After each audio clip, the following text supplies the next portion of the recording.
have a lot to cover in the combat sports world here today. It was a phenomenal weekend in the Ultimate Fighting Championship with a lot of guys changing their perception. And so we're going to look at that. I'm trying to change the perception on the best boxer in the world and let more people know how freaking awesome this guy is. So we're going to run through the resume of Naoya Inoue coming up on the show today as well. Plus, it is a recap of Monday Night Raw, the go-home show to Saturday night's main event, and one that was kind of fun. So we're going to get into all of that. Again, more sports stuff to come for those watching the live stream, but in the podcast, let's dive in and get a little bit fancy, a little bit uppity with our UFC Stock Watch.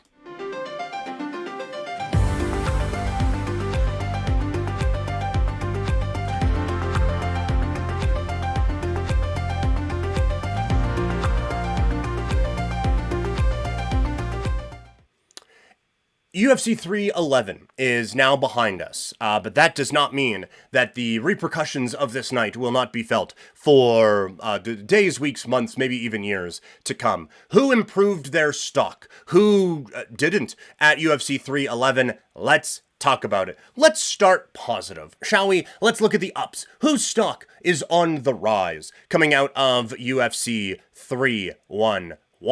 Let's start, most of these are going to be main card guys. Let's start with Reinier de Ridder, who picks up a submission win over Kevin Holland in the first round. Coming out of one championship, this was someone who, I think this is another one where a few years ago, someone coming in from another promotion as a former champion, there'd be a lot of fanfare around that. But he is just kind of viewed as just another guy who is fighting on a main card on a pay-per-view. And now, with a win over Kevin Holland, Kevin Holland being that gatekeeper right now, he moves into another level in that division. And I think now, not necessarily household name yet by any stretch of the imagination, but we're talking about being a couple fights away from a title fight. If he can continue on this pace, then I think either last quarter of 2025 or first of 2026, he is going to be able to have a championship opportunity. I think he is, again, if he keeps winning, but he shows a pretty good skill set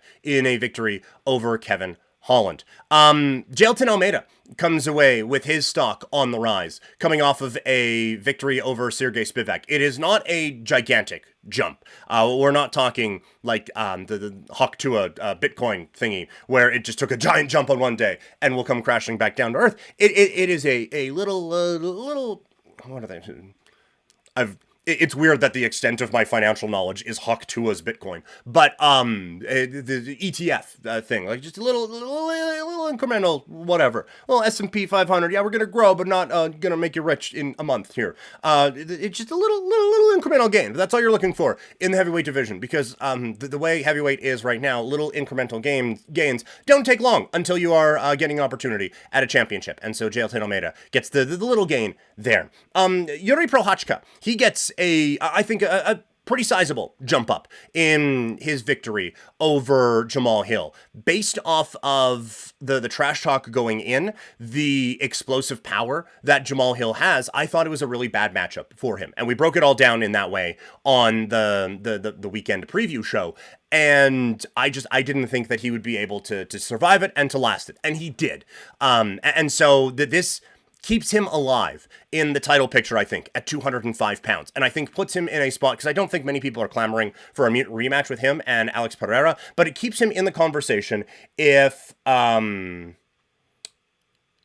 is going to be a change at the top. If Pereira moves up to heavyweight this year, it keeps Prochazka in that conversation now. And so I think that does make things a little bit interesting for him. The one whose stock rose the most this weekend is Merab Dvalishvili. He had a star-making night at UFC 311 with, again, we talked about it coming in. We talked about it yesterday too. But I will talk about this till I'm blue in the face. I cannot remember a time where someone changed the perception of themselves so much in one night. And that is the beauty of combat sports, is that you have a spotlight all on you. And you have, in this case, 25 minutes. In boxing, 30, 36. In various eras, 45, which sounds insane. But you have 25 minutes, and there is a story that can be told in combat sports of so many different things and so many elements of the human experience that get us feeling very romantic about sports in particular, but certainly for me, for combat sports, the road that it takes to get to be a champion in combat sports at any level is very difficult to do. And some people get different advantages, that's life. But for Merab, he was the good soldier for a long time. And he had a very good resume, deserving probably of a championship opportunity. He just didn't get that because his best friend was the champion. And so he was just like, yeah, you know what? I don't need to. I don't need it right now. I'm just going to keep fighting, keep honing my skills. That guy was a very big part of my transition to American life and a very big part of why I am successful. So I am not going to challenge him in any way. But then he loses and loses a lot of favor with the Ultimate Fighting Championship. And so an opportunity presents itself for Merab, years of dedication, years of hard work to get a championship opportunity, and he wins it. And everyone hates him for it because A, the guy who he beat was a fan favorite, and B, the way he did it was not the most aesthetically pleasing way. And so now he is coming into a fight as a champion, as a significant underdog against the undefeated cousin of an undefeated legend. And no one thinks he can win. And instead of losing, he goes out and puts on the type of performance that wins over the hearts and minds of MMA fans everywhere. Which, for a number of different reasons, for him in particular, is a very challenging thing to do. And so for him to be able to do that is nothing short of exceptional, and is nothing short of just a beautiful, beautiful story.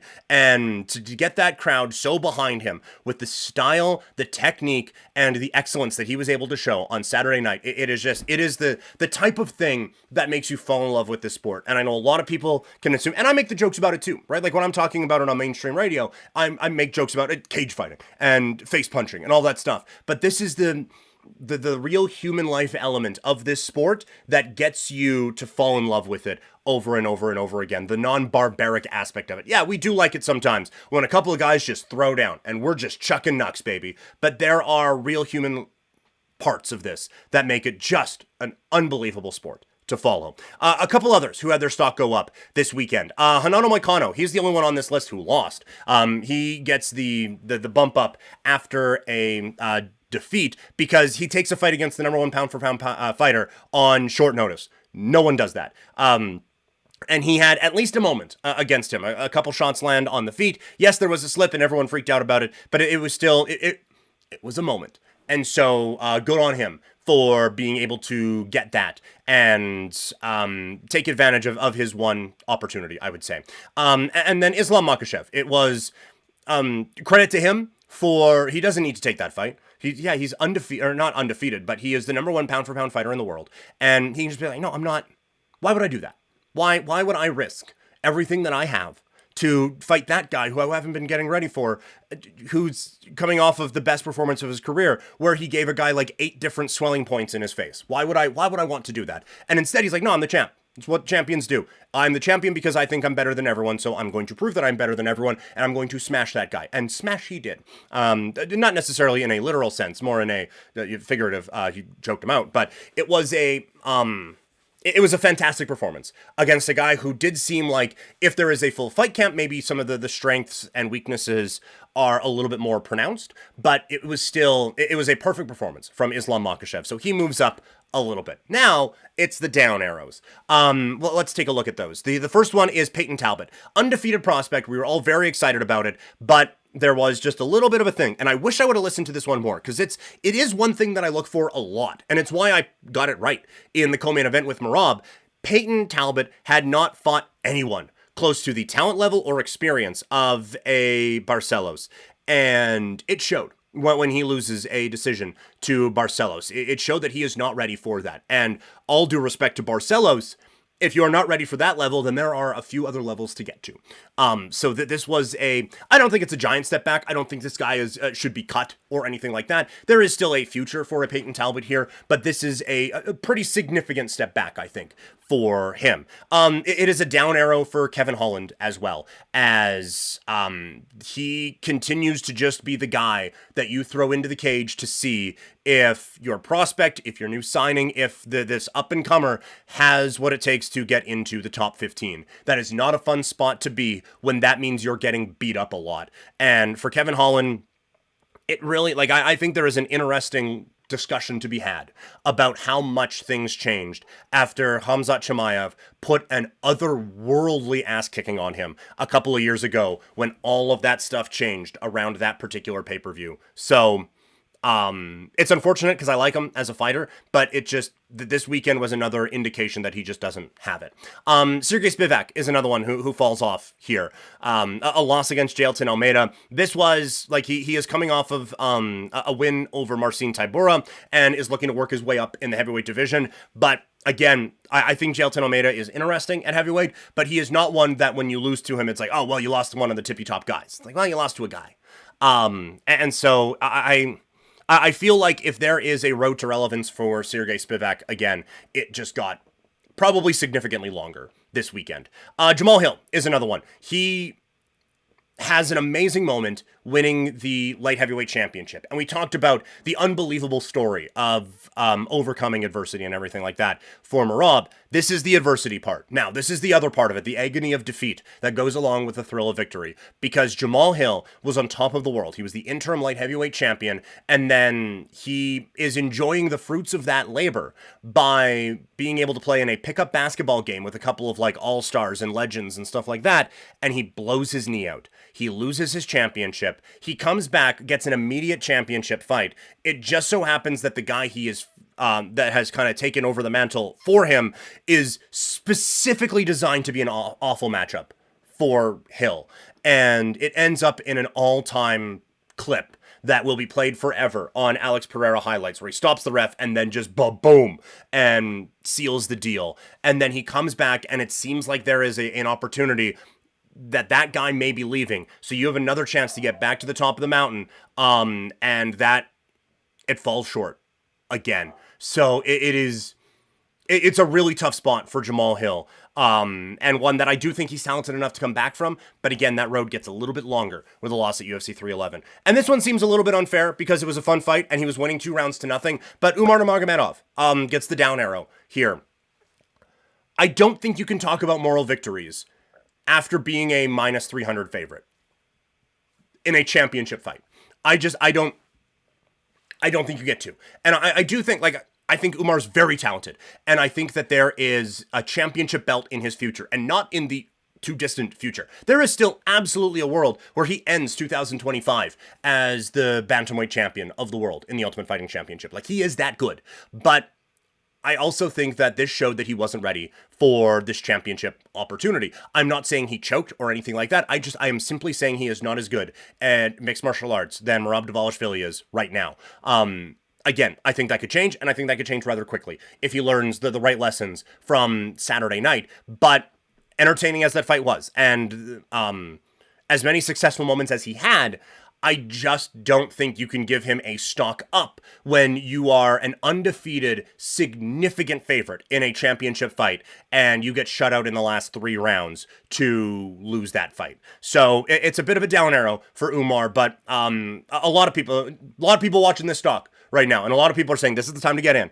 Because this took a bit of a dip, we have an opportunity to really buy and get a big shoot up, because I do think a big progression is coming here for Umar Nurmagomedov. So that is the Stock Watch coming out of UFC 311. For podcast listeners, tomorrow we're going to be doing UFC pound for pound rankings. For Twitch streamers, we're going to be doing those pound for pound rankings here in just a little bit. But now, let's get into the world of boxing as the monster returns this weekend. Naoya Inoue sits at the top of my pound for pound rankings and a lot of people's pound for pound rankings. If he's not at the top, he is certainly on the Mount Rushmore and probably on the podium. He is one of the great stars in the history of this sport.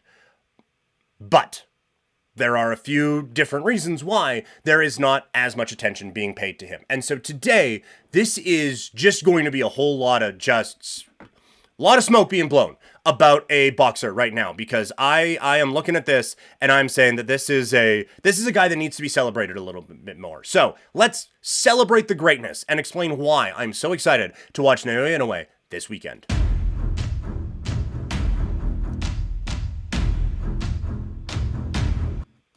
The pound-for-pound #1 fighter in the world is back this weekend as Naoya Inoue defends his undisputed Super Bantamweight Championship against a late replacement opponent, which makes for an interesting story going into this one. But why should we be so excited about Naoya Inoue going into this particular fight? I have been talking this guy up for forever, and every time there is an Inoue fight card, I feel like it is almost my duty to tell you how good this guy is, because we just don't see him celebrated enough. So today, we are going over the unbelievable resume that is Naoya Inoue's. He has held multiple different world championships in 4 weight classes. He is one of 3 boxers in the history of the sport to become the undisputed champion in 2 weight classes in the 4-belt era.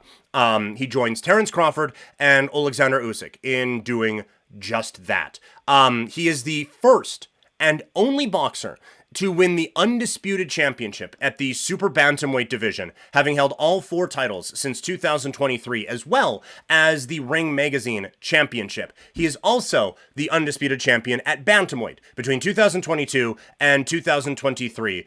He also had the Ring Magazine Championship in that spot. So he is...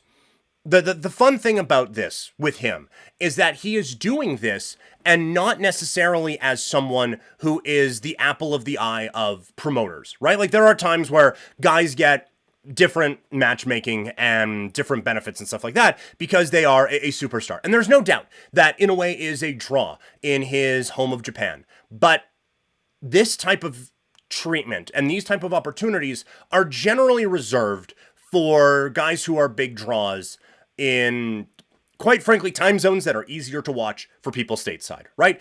Whether it be in the United States or in England. That is changing a little bit with the Saudi Arabia dynamic, and these fights are happening in the day, but still, Inoue is going to be fighting at about 4 in the morning in out here in North America, depending obviously on where you live. And he is still getting all of these opportunities, even while not necessarily being that mega draw for people stateside. Also, he became the first undisputed bantamweight champion since Henri Pinder in 1972, the first boxer to do it in the first boxer in history, to do it in the 4-belt era. He is someone who has really transcended things in Japan as well. In June 2022, he became the first Japanese boxer to be ranked #1 in the world, pound for pound, by Ring Magazine. So what are the real accomplishments for this guy? Because there are a lot of times where we hear, okay, this guy was a champion at a couple of different weight classes, as, oh good, he moved up a pound. And there is, like, the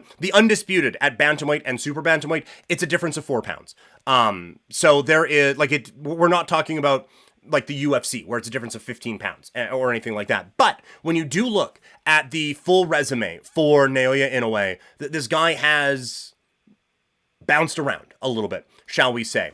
He is currently the undisputed Super Bantamweight champion. ESPN, by the way, listed as junior featherweight. But either way, the undisputed champion at 122 pounds. Formerly, undisputed Bantamweight champion at 118. But he starts his journey at 108 pounds, winning the WBC Flyweight Championship. Again, 14 pounds lighter than where he is fighting right now. And the impressive thing about it, as he has made that journey, WBC Flyweight Champion, WBO Junior Bantamweight Champion at 115 pounds, Undisputed Bantamweight Champion at 118 pounds, and now the Undisputed Super Bantamweight Champion at 122. A lot of times, the power that you have doesn't necessarily translate all that well. And also, the lighter weight classes, they're just, because they are lighter people, there isn't as much weight behind those punches, so the knockouts don't necessarily come as often, right? That is not the case with Naoya Inoue. Look at the bottom, 28-0 with 25 wins coming by way of knockout. He has carried his power from 108 pounds all the way up to 122 pounds. And so he is fighting guys who are naturally quite a bit bigger than he is. And he is still going out. He is still dictating how every fight goes. And he is still knocking fools on their ass to the point where he was the 2023 Ring Magazine Fighter of the Year. And a lot of times you'll see 28 wins by knockout on a resume. It's, okay, well, that's cool, but did he just get a bunch of tomato cans to start his career off? And the answer is probably, right? Like everyone does. But he has won his last 9 fights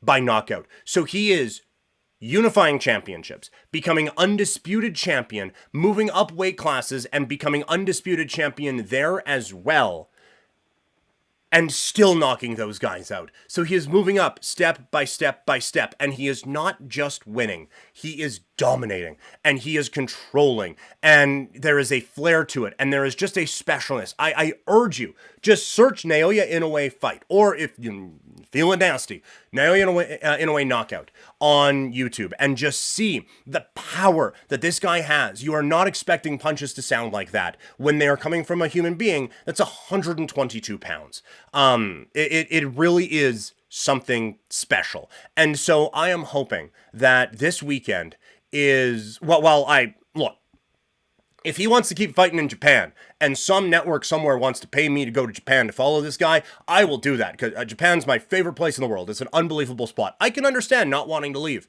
but I am really, really hoping that this is one of the last times that I have to Google how to watch this fight in Canada and get no results. And I have to look at, hey, when does he fight? 4 a.m. I really do hope that there is a path to this guy to get an opportunity in a much bigger global spotlight, because he has the star power to deserve that and to earn that kind of a thing. And I know I'm being boxing elitist right now, right? Like, just if he wants to stick in Japan and fight at 4 a.m. my time for the rest of his life, look, he's already pound for pound number 1 on my ranking. So how am I can't put him pound for pound number 1. Like, he is there. He has established himself in that spot. But I just wish that there would be a little bit more buzz and a little bit more excitement around such a phenomenal fighter. So that is the legacy right now, the ever-changing legacy of Naoya Inoue. Again, podcast listeners, we got a little bit more boxing talk coming up a little bit later on, as it is a big fight week, so we use that as an opportunity to see the other big fight cards coming up in the sport in the next little while. Let's now jump into the squared circle, but different sort. Let's take a look at WWE RAW, the go-home show for Saturday night's main event. They had a few boxes that we needed to check, so let's see. Did they check them? Let's talk about it. WWE RAW from Dallas, Texas, the final stop on the road to Saturday night's main event and the penultimate stop for Monday Night Raw on the way to the Royal Rumble. We had a few things that we wanted this show to hit, and a few questions that we had to answer. So, how did they do? Let's run through it. Gunther and Jey Uso start out with a promo. Once again, we've talked about it on here before. Gunther, a clear heel. And that is an area that we really wanted to see him kind of thrive in, and he has taken that ball and ran with it. And that has been, I think, a very, very fun thing, because there was a little bit of that tweener before, and there was a little bit of that, oh, he lost to Cody, there's some doubt going on there. And I do think that may play into the story of the match coming up here, but, I mean, he calls Jay a useful idiot, and he is back to being just a smarmy, dominant heel. But the crowd is really behind Jay. And obviously, like the yeet thing, it's a fun, chantable thing, and the arms stuff, it's fun, right? But he cuts a bit of a thing, and there's like yeet, yeet, yeet, and all this stuff. But then after, there's a round of applause, and that there is obviously a crowd that is genuinely behind this guy and his push towards being a world champion. Jay says that he's the only one of the two that has main evented WrestleMania, and Gunther attacks. And again, it is so nice, and I think an interesting character point with Gunther, that he is this so confident, so calm, so always put together world heavyweight champion. But there are pressure points you can hit that he can finally snap a little bit. And you can finally see that maybe there is a crack you can get into. Because if he is just this dominant champion that is running through guys, eventually that gets boring, right? But what we saw in the Sami Zayn feud, there was just enough there with Sami Zayn being like, hey, I beat you in front of your parents. Like that my parents saw me have a WrestleMania moment. What did they see with you?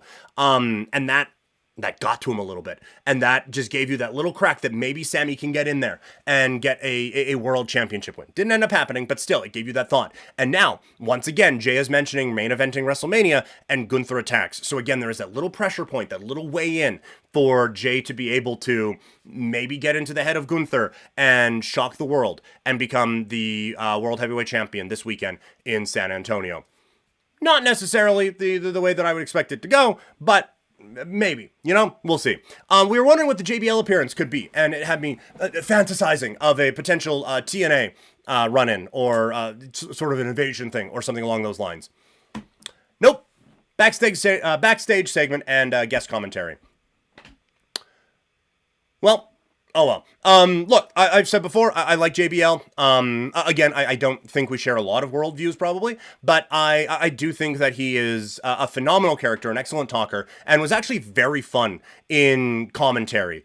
He and Michael, I think, had a very good chemistry there. You do get a little bit where Michael Cole starts to not take things as seriously. And it starts to drift into these guys are hanging out in the bar, which can be a really, really good thing. But with Cole and JBL specifically, it starts to undermine and take away from the matches a little bit. And so I kind of thought when he came out, it's like, oh, like we don't have McAfee. He's off of the national championship. Congratulations, Ohio State. But he's off of the national championship. So maybe JBL gets a shot at being commentator. And then as it's going along, you kind of understand like, oh yeah, no, that's probably not where he would have been best suited. I think just having him in this is fine. But again, I've said before, I think that he would be a very interesting kind of permanent TV character, manager and whatnot. But he's used okay in this. It makes a match noteworthy. He takes a shot at Kofi and Xavier in the promo backstage. Like, oh yeah, get rid of Big E. That makes sense. Like all the muscles and charisma and all that. That'd probably take attention away from you or something. Just kind of a little funny shot at the New Day. And then Kofi and Rey Mysterio, we were wondering about the new presentation for the New Day, and we still get the blah, blah, blah. That kind of bummed me out a little bit. I was kind of hoping to see, like, what is the new presentation of these guys?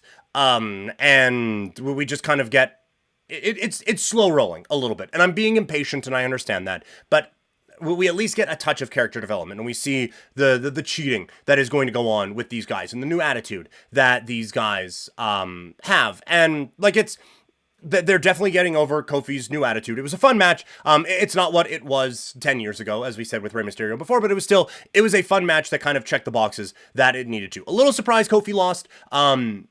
I kind of think that if you're starting this new heel, whatever, that a few wins might be the way to go, even cheap ones. But a little surprised they don't go that direction there. Sami Zayn cuts a promo saying he doesn't need the world title, but he wants it, which I get where they're going with that, and I think it gives you a bit of character growth where it's like, why are you saying you don't need it? Why is this again just you kind of hedging your bets a little bit? Like, oh, I got the fan support, I've had a good career, whatever. Like they talked about with the Intercontinental title thing when they were doing the Chad Gable training vignettes a year ago, saying that he needs to really want it, needs to go and find that again. And for him to not say that he needs it, I think gives you a little bit of there. It was a really, really good promo. And it was the type of promo that I think you needed to kickstart that next Sami Zayn push to the title. And I was a little bummed out that they did this because I didn't get a chance to put up the video from yesterday saying my grand idea of Kevin Owens and Sami Zayn main eventing WrestleMania for the title because the other stuff doesn't need it. Not that I think it was this great philosophical thing, but it would have been nice to get that up before WWE obviously pointed you in that direction. But Kevin Owens comes out, says he believes Sami will win the Royal Rumble because he deserves it, and he says the only thing they haven't done together is main event WrestleMania for the WWE Championship. And look, I am telling you this makes sense. I think you can put it in a way that it would be a whole lot of fun to do. Kevin says that he has Sami's back, and he knows that Sami will have his back if he needs it. It is fantastic mind games from Kevin Owens, and it is I really enjoyed it, and this combined with what we saw at the end of the night with Sammy, you are continuing this thing where this guy is just genuinely, sorry, a good human being, and he kind of just wants all his friends to get along, and he doesn't want to have to be put in the middle. But because of that, in this wild world of wrestling, he is put into the middle so often and put into difficult situations that really give him some troubles morally and put him into a bit of a spiral. And you could see that conflict because he's obviously like, it's obvious that Kevin Owens is trying to put him in a spot where he has to choose between Cody Rhodes and Kevin Owens. And he is already in a spot where he is having to choose between people who he fought with against the bloodline and his former bloodline brothers and all of that. And so it is this constant putting this guy who just wants everyone to get along into bad situation after bad situation. Earlier in the night, we are told that Bayley has officially moved over to Raw. The transfer window is what it is, and that means that Bayley is now officially a member of Monday Night Raw, which is great, because when you have someone on a brand for a long time, you really want them to get some fresh matchups, and you really want them to, they've kind of run through everything that they can do on other brands, so you really want to give them a chance to get some new opponents. Which is why it was dumb as shit that they started things off with her against Nia Jax, because these two have fought a lot over on SmackDown. We've done this a bunch already. I thought it was so dumb that it was, okay, well, we're bringing Bayley over, and here we go, and what's the fresh matchup? Oh, the one that she had like 2 weeks ago against Nia Jax. Like, what are we doing here? Why is this a thing again? This was a pretty fun match. And, sorry, just before we get into that, though, earlier in the night as well, Nia Jax attacks Rhea Ripley. It comes up later. But Nia Jax attacks Rhea Ripley. And I think this shows that they really haven't done a good job of building up new challengers on the women's side. We saw that when Rhea was out, and Liv Morgan was basically just cutting promos against a ghost, and having the occasional match that no one believed was going to change things a little bit. And so I think they've done a good job of establishing a dominant figure at the top of the women's division on Raw in Rhea Ripley, but they have not done a good job of creating anyone who feels like they are a legitimate challenger right now. And so we are going back to the Nia Jax well, which we did almost exactly a year ago. And it's not one that everyone is really clamoring for. But no, like I said, Bayley puts on a really fun match here. They got the crowd into it. Again, they incorporate Roxy Perez really well, continuing that feud from NXT.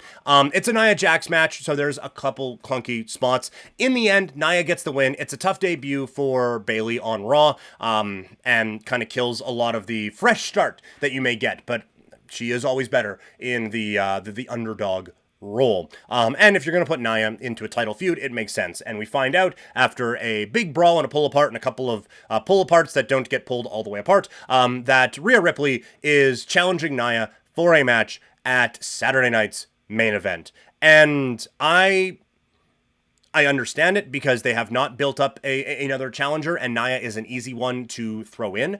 But I do not think that we are at a point where anyone thinks Rhea is going to lose this title, and B, anyone's going to get excited for it either way. So this just, it again feels like let's just keep the ball rolling, and we're going to survive in events, and hopefully something catches on here at some point until we get to the Royal Rumble and WrestleMania, and we can build up a big feud for Rhea Ripley that way. We find out in the back that Dom is going to replace Finn Balor in a tag team title match for the Judgment Day. Later on, the War Raiders, cut a promo talking about the rest of the tag team division and all of that. Pete Dunne comes out, and apparently we're still doing the "Don't Call Me Butch" thing. This just feels like a brutal waste of a fantastic talent. And John Pollock has talked about this on the show before, that like at some point, if they felt confident that he could do anything different, they would give him something different. But this is the only thing that they can think of, which is a bit of a failure on creative. But there is, this guy has not really progressed in the way that a lot of people would like. And obviously, you see his value here because he is phenomenal in the ring, but there is a little bit of something missing with this guy. And I hope they get it figured out. I hope he gets it figured out, because in the ring, and there is a character that, the Bruiserweight, it's an awesome name. And when he comes out and he's holding the title and it's the or the and stuff like that, that's great. I think you just need to try to channel that in a way that makes for a fun character to watch. But right now he's not a priority, because he comes out and Look, it was a fun match with Penta. He's got pyro now. There's fire going behind him and stuff like that. It's a little 1990s with the spinning pyro-y thing, but it also matches the head logo thing, so it works. But this was a bit more of a competitive match than I think it needed to be. It is obvious that Pete Dunne is fairly low on the card right now, and that this is, I would say, in the hierarchy of Monday Night Raw right now, this is a step down from where he was in the first match, and so a little surprised that this wasn't a little bit more of Penta just being awesome for a few minutes and getting a win, but again, you're showing that he is good at selling, and you're showing that he is a team player coming in from a relatively big spot in a rival company. So I'm not worried that they're burying him or anything like that. I just kind of expected a little bit more of a dominant performance in week number 2 for Penta. But we still get the guy out there, and he still puts on a good show. Really fun tag match. Damage Control with Io Sky and Dakota Kai taking on PFC, the Pure Fusion Collective of Zoe Stark and Shayna Baszler. The moment that this thing really picks up is Zoe Stark drop kicks the shit out of Dakota Kai. And like, Kai is obviously in quite a bit of discomfort as she just got fucking waylaid by this drop kick that nailed her. She's coming in off the ropes. Zoe does the springboard and hits her pretty hard. Ambitious spot, and one that looked like it really sucked to take. But the match really does start to pick up. Sky gets tagged in, and again, I know I am biased, but the crowd loves her. There's Io chants as she is flying everywhere. Does a dive to the floor. She's doing drop kicks. She does all these different things. She does the missile drop kick off the top rope, and then does that double knee meteora to the seated opponent in the corner, and is just flying around the ring. And I'm telling you, she is a superstar. And I do think that her taking a step away from the title picture is only a momentary thing. This match, I mean, we then get a little bit more. There's a distraction that gets Sky knocked off the top rope. Stark hits a super kick, and then there's a big spinny thingy that drops her down. It's a 2. There's more chaos that's happening. Kai hits a running PK. It turns into a really, really fast-paced match, and I love the finish of this. Shayna Baszler has her Karafuda clutch on Io Sky, and Sky is looking around, and the only thing she can think of is she is able to build up enough speed heading toward the ropes that she's able to dive out of the ring, breaking the hold and also driving Baszler into the ropes. She falls back. Io jumps up and hits the moonsault and finishes things off, and that is the dub for them. So a very, very, very fun match from them. And you're not going to catch me saying a lot of positive things about Pure Fusion Collective and all of that, but I think there is potential in Zoe Stark. And look, I've followed Shayna Baszler since before the Ultimate Fighting Championship. I like that she is getting an opportunity. The thing that I don't like is that I just feel like there hasn't been enough character development aside from, yeah, these guys are badasses, just watch them, right? And so I hope that this match is a bit of a kickstart to get a little bit more investment into these particular performers. Shout out Crash Andrews in the chat, going by a rose by any other name, with the Crash Shy, or the Crush Shy in the chat there. But love seeing the familiar face with Crash in the chat. So shout out. Thanks for stopping by today.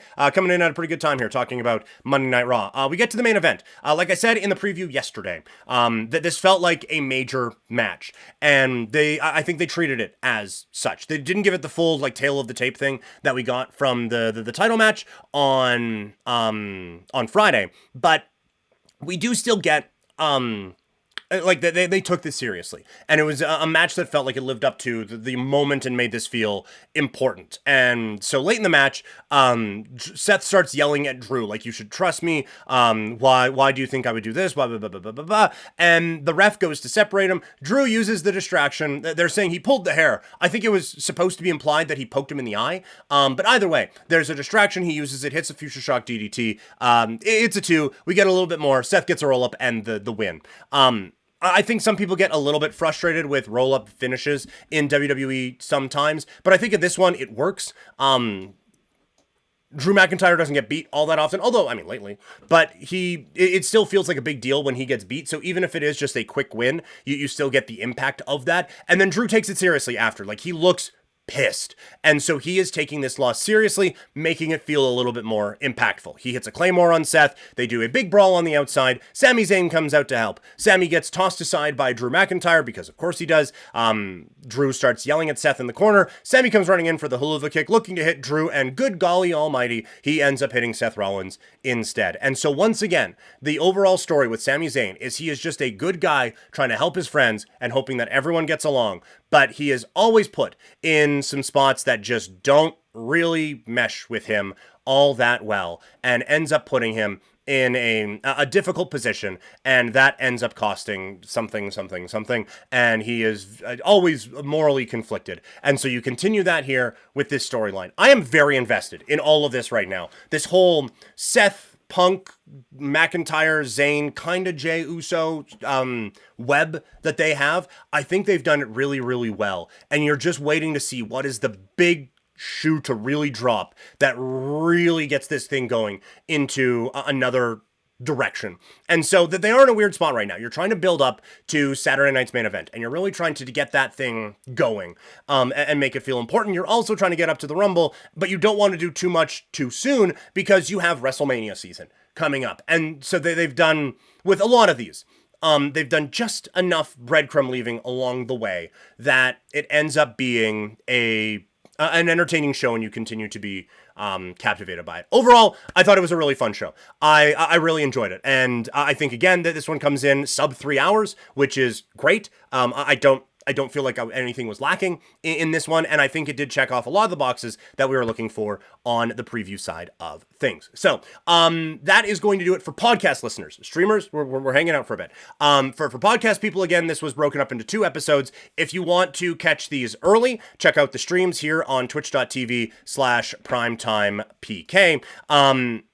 And also, we're breaking this all up because we're also doing Wednesday show on it as well. So that is kind of how we're doing things now. The streams on Tuesdays, at least for the next couple of weeks during football season, are the Tuesday, Wednesday podcasts. If you want to catch those, check out twitch.tv/primetimepk, where we're hanging out right now, and we got a couple things going on in the chat. As always, presented by, there we go, Sea of Dead, seaofdead403.ca, some awesome Calgary swag. We got the Calgary Transit themed sweater in the background there. Also, a really cool Stampede Wrestling shirt with the kind of old school Attitude Monday Night Raw logo inspiration, shall we say. So a lot of fun stuff. Check that out over at seaofdead403.ca.